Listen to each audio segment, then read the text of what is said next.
My name is Annette Connolly. And at 36 years old, I discovered my grandmother traded my twin sister to erase a gambling debt. Interesting thing about family secrets.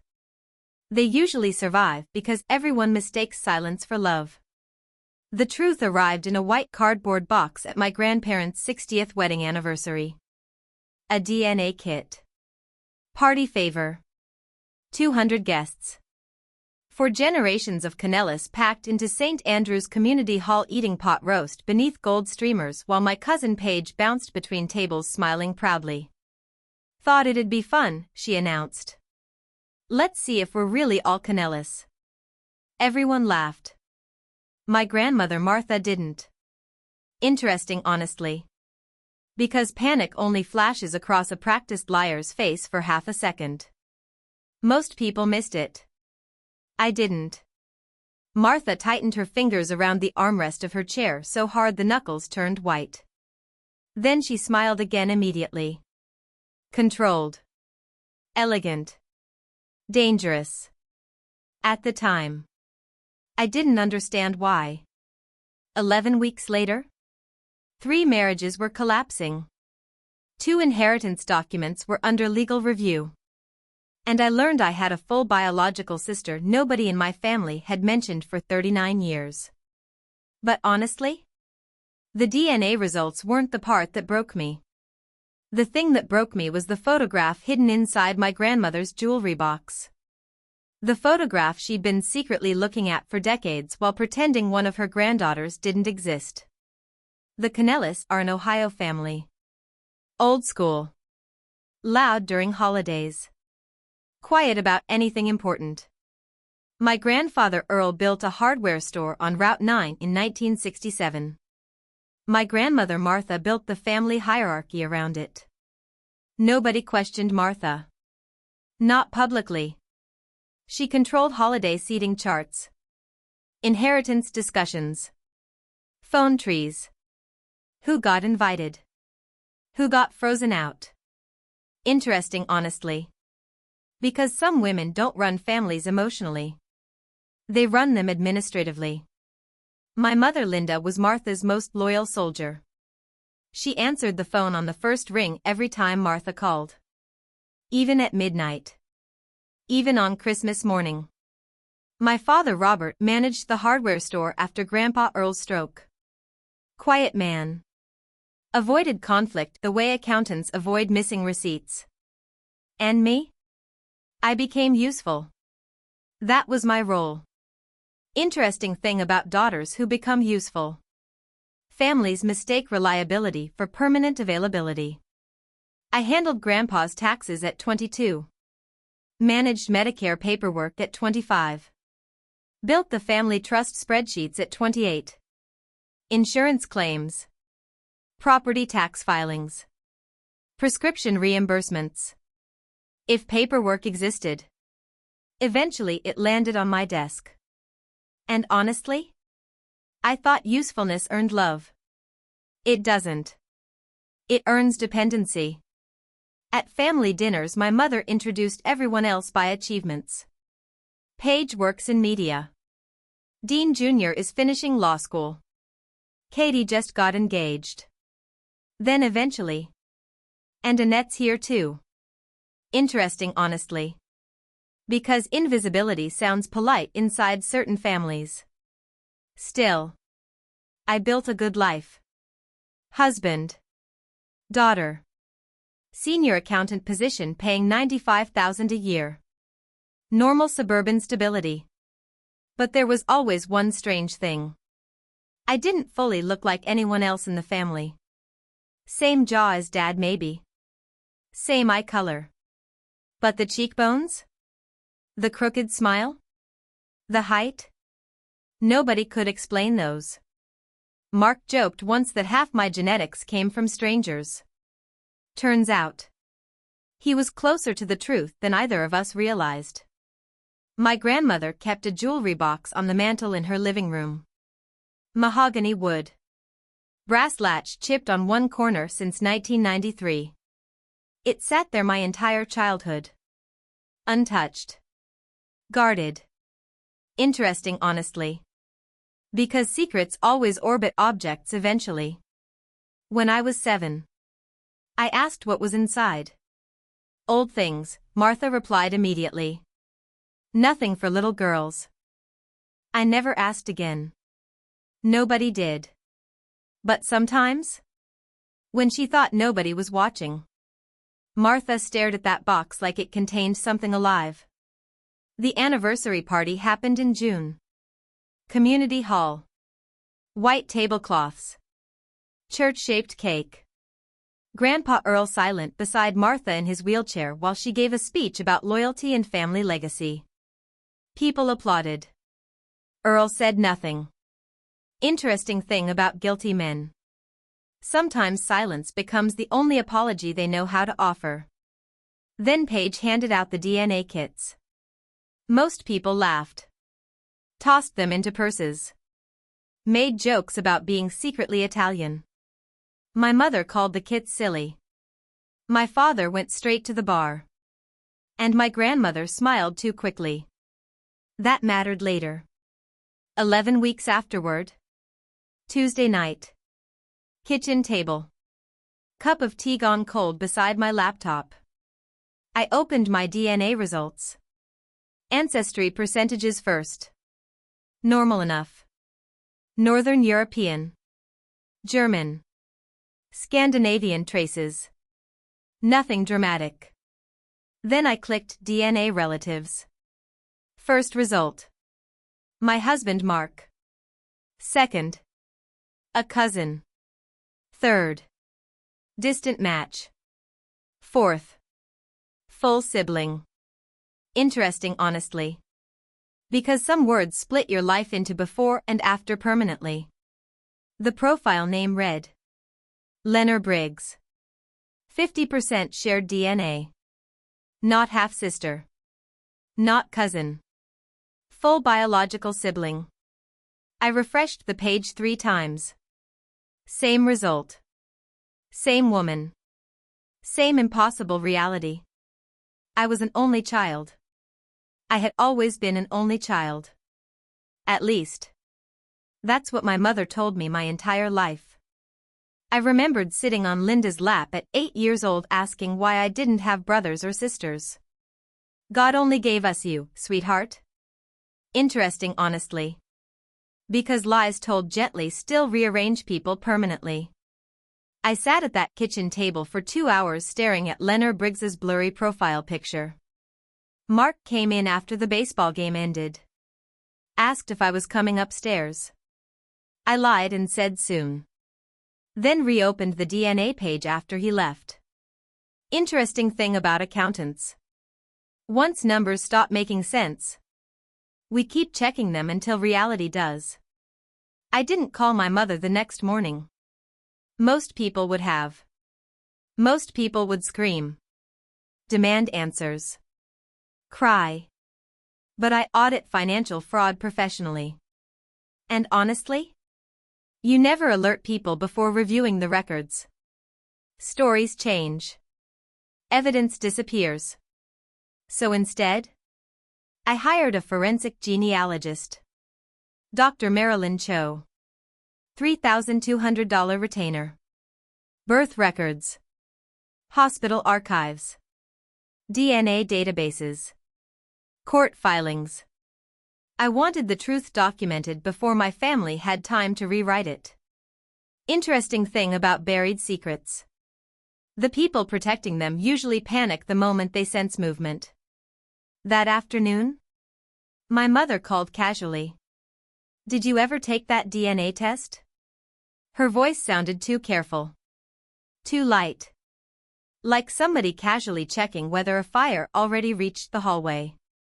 Haven't gotten around to it, I lied.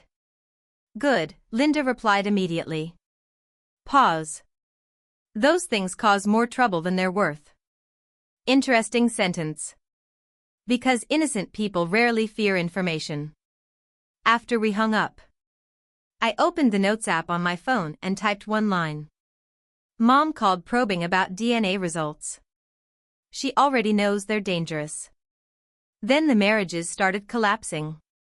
First, Uncle Dean's DNA results connected him to a 22-year-old daughter from an affair in Cincinnati. Aunt Carol filed for divorce 4 days later. Then Paige discovered her biological father wasn't actually Uncle Gary. Another affair. Another family fracture. Interesting, honestly. Because DNA tests don't destroy families. They expose the damage already hiding underneath them. Martha called an emergency family meeting after that. Sunday evening. Everyone seated around the dining room table while she stood at the head like a queen addressing a collapsing kingdom. "These companies sell lies," she announced sharply. "Delete your accounts. Stop digging." I said nothing. Just watched. And then I noticed it again. Martha glanced toward the jewelry box while talking about secrets. Not fear exactly. Recognition. Like she already knew what waited at the bottom of the ledger. That night, I opened Grandpa Earl's trust documents. The same trust one organized years earlier. Assets distributed equally among direct line descendants. Interesting, honestly. Because suddenly this wasn't just emotional anymore. It was legal. Financial. Structural. If Lenore Briggs was truly my parents' daughter, she had inheritance rights. Then I remembered Great Aunt Phyllis's estate. $47,000 designated for the oldest Connolly grandchild. Supposed to be me. Except, what if I wasn't actually the oldest? I stared at the trust paperwork until 2 in the morning. And somewhere between the inheritance clauses and the beneficiary language, I realized something terrifying. My family hadn't just hidden a child. They had rearranged the money around her disappearance. And 4 weeks later, Dr. Cho called with the hospital records. Dr. Cho's office smelled like printer toner and old paper. Interesting, honestly. Because life-changing truths usually arrive in boring rooms. No dramatic music. No thunder outside the windows. Just fluorescent lights and a manila folder thick enough to ruin a family permanently. Dr. Cho slid the file across her desk carefully. "I confirmed the DNA match," she said. Lenore Briggs. Born March 14, 1985. St. Catherine's Hospital, Columbus, Ohio. Mother: Linda Connolly. Father: Robert Connolly. I read the names 3 times. Not because I misunderstood them.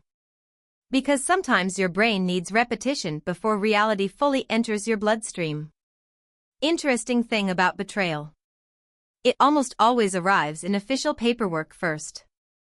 This wasn't a standard adoption, Dr. Cho said quietly. Interesting, honestly. Because professionals learn how to lower their voices when discussing morally catastrophic things. I looked up from the hospital records slowly. What does that mean? Dr. Cho folded her hands carefully across the desk. The original birth certificate was sealed unusually fast. Pause. Within 9 days. 9 days. Interesting timing. Because most infant adoptions in Ohio during the 1980s took months of processing. Not days. Dr. Cho opened another folder. Court filings. Guardianship transfers. Probate references. And one handwritten note attached to a county social services report. Private family arrangement coordinated through Martha Connolly. There it was. My grandmother. Not hiding in the background anymore. Standing directly inside the paperwork. Interesting thing about powerful matriarchs. They rarely leave fingerprints accidentally. Every move becomes administrative. Structured. Controlled. What kind of arrangement? I asked quietly. Dr. Cho hesitated. That hesitation mattered. Because ethical people pause before delivering information capable of destroying someone emotionally. There are indications money exchanged hands. Money. Interesting, honestly. Because suddenly my missing sister stopped sounding hidden. She sounded traded. Dr. Cho slid one final paper across the desk. A debt ledger. Photocopied. Handwritten. My grandfather Earl's signature near the bottom. And beside one entry. March 1985, Briggs obligation settled. $17,000. I stared at the number while something cold spread slowly through my chest. $17,000. The approximate amount Grandpa Earl reportedly lost gambling during the winter of 1984 according to family gossip I'd heard growing up. Atlantic City. Card tables. Business trip. Interesting, honestly. Because children always hear the truth accidentally before adults rename it politely. You think my grandparents gave away their granddaughter to settle debt? Dr. Cho answered carefully. I think your sister was transferred into another family under highly irregular circumstances. Transferred. Interesting word for a human child. I drove home in complete silence afterward. No radio. No phone calls. Just traffic lights and the realization that every childhood memory I trusted suddenly required re-examination. Mark met me in the driveway. Concern already visible. Annette? I handed him the folder without speaking. Interesting, honestly. Because some truths bypass language entirely at first. He read the birth certificate. Then the guardianship paperwork. Then the debt ledger. Finally, he sat down heavily at the kitchen table and whispered, "Oh my God." That reaction mattered. Because until someone else sees the evidence, part of you still hopes you misunderstood it emotionally. I told Mark everything. The DNA match. The sealed records. The debt notation. Martha's panic at the anniversary party. And honestly, saying it aloud made it sound even more monstrous. You need to confront them, Mark said finally. Interesting advice. Because ordinary people still believe families choose honesty when cornered by evidence. Mine didn't. Mine chose preservation. I called my mother the next morning. Simple request. Can I stop by tonight? Tiny pause. Then. Of course. Interesting, honestly. Because guilty people often sound calm right before impact. The Connolly house looked exactly the same. White siding. Blue shutters. Wind chimes Grandma Martha hated because she called them distracting. My mother opened the front door smiling automatically. Then saw the folder under my arm. And everything changed. Not visibly to most people. But I noticed. The shoulders tightening. The blink rate increasing. The tiny delay before stepping aside. Interesting thing about liars. Their bodies confess faster than their mouths do. Dad sat in the den watching baseball. Muted television. Whiskey glass beside his chair. My father always drank whiskey when conflict approached. Avoidance disguised as routine. Mom led me into the kitchen.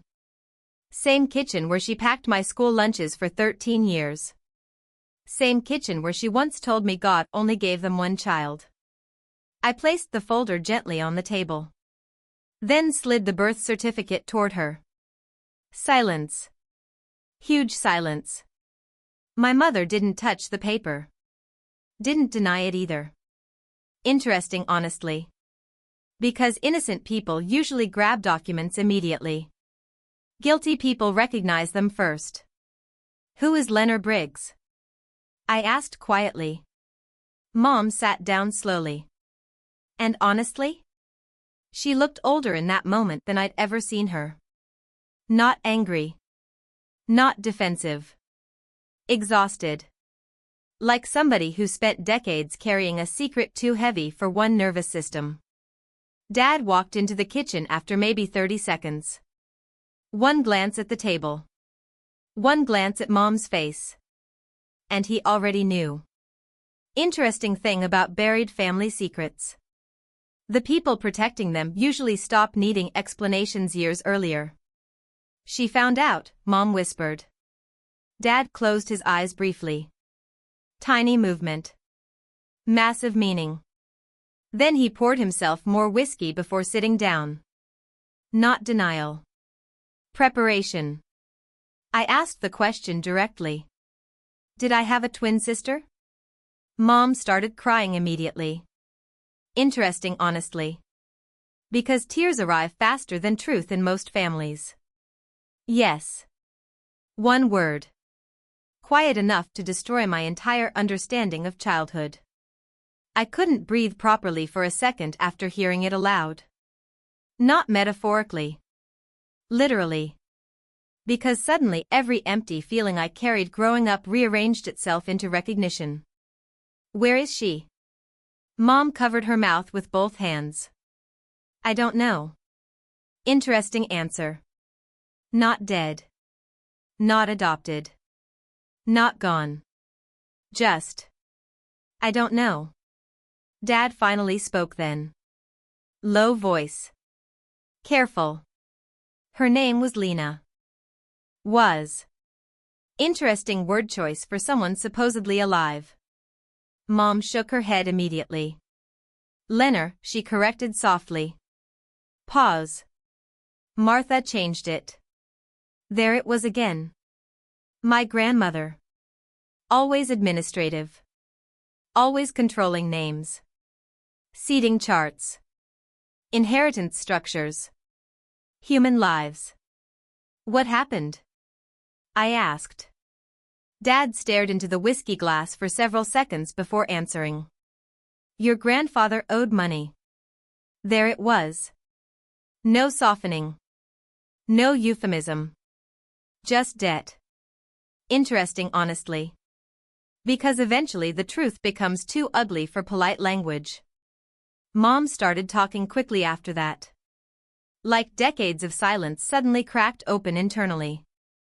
The hardware store almost failed in 1984. Earl's gambling losses. Loan sharks. Threats. Pressure. Martha handled it. Interesting phrase. Because catastrophic family crimes often hide behind logistical wording. How do you handle a baby? I whispered. Nobody answered immediately. Then Dad finally did. There was a couple. Pause. They couldn't have children. Another pause. Martha arranged something privately. Something privately. Interesting, honestly. Because people describing unforgivable actions almost always reduce them linguistically first. You sold her. Mom sobbed harder. Dad said nothing. And silence confirmed more than denial ever could.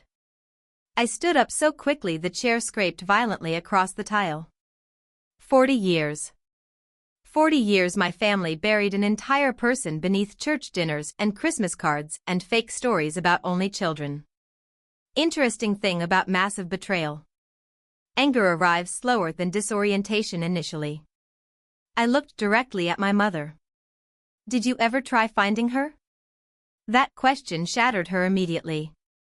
Because deep down, I think my mother spent 39 years knowing the answer made her look unforgivable. Martha wouldn't let us. There it was.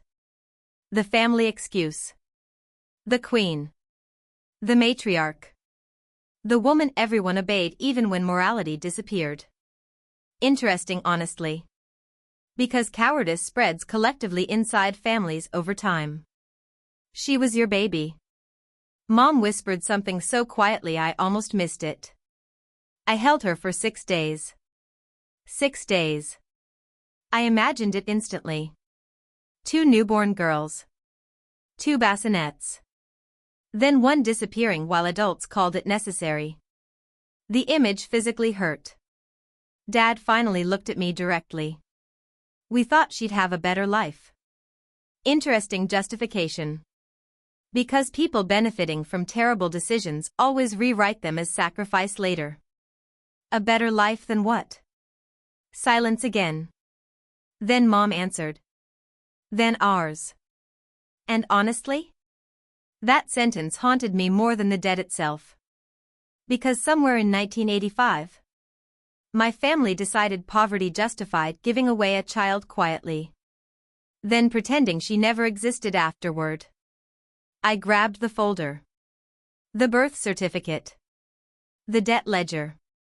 Everything. Mom reached for my wrist suddenly. Annette, please. Interesting thing about late apologies. They usually arrive only after exposure becomes unavoidable. I pulled away immediately. No. Pause. You don't get to say please after 39 years. Then I asked the question that finally broke the room permanently. Does Grandma still know where she is? Dad looked toward the hallway instinctively. Toward the den. Toward the phone. Toward Martha. Even now. Even after 40 years. Still orbiting her authority emotionally. And that hesitation gave me my answer. Yes. My grandmother knew. She always knew. And somewhere? There was a woman walking around this world without realizing her entire existence began as a family transaction, drove to Martha's house the next morning at 7:12 a.m. Interesting thing about rage. Real rage doesn't feel explosive. It feels cold. Focused. Like your entire nervous system suddenly narrows into one unavoidable destination. Martha lived alone after Grandpa Earl died. Big brick colonial on Hawthorne Lane. Perfect hedges. Perfect curtains.